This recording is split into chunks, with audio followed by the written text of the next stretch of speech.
வாழ்க்கையில் பரிசுத்த ஆவியை பெற்ற உடனே பலன் அடைகிறோம்.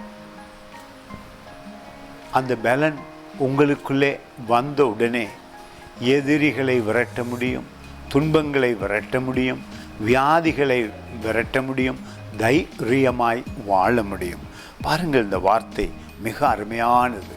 தாவீது பலவிதமான உபத்திரங்களிலே கடந்த பொழுது தேவன் அவனுக்கு அதிசயமான பலனை கொடுத்திருக்கிறார். உங்களுக்கும் எனக்கும் மிக இலகுவாய் இருக்கிறது. காரணம், பழைய ஏற்பாட்டிலே பரிசுத்த ஆவியானவர் வருகிறவராய் திரும்பி செல்லுகிறவராய் இருந்தார். ஆனால் புதிய ஏற்பாட்டுக்குள்ளே வாழ்கிற நாங்கள், இயேசு கிறிஸ்துவை அறிந்த நாங்கள் மிக தைரியமாய் இருக்க முடியும். துன்ப வேளையிலே, பாடுகளிலே நிச்சயமாக அவர் உங்களை விடுவிக்கிறார். நீங்கள் பெற்ற ரட்சிப்பும் அதிக ஆசீர்வாதத்தை கொண்டு வரும். இந்த வசனம் சொல்கிறது, கர்த்தர் என் பலனும் என் கீதமுமானார், அவர் எனக்கு ரட்சிப்புமானவர். தேவன் இல்லாமல் அன்பை, சமாதானத்தை, சந்தோஷத்தை அனுபவிக்க முடியாது.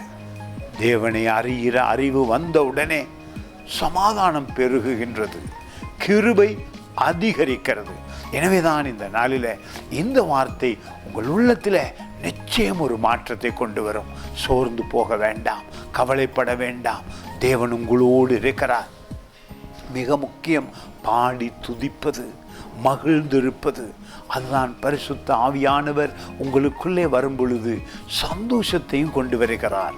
சந்தோஷமானது எப்பொழுதும், எவ்வேளையும், எல்லா சூழலிலும் அனுபவிக்க முடியும். God bless you.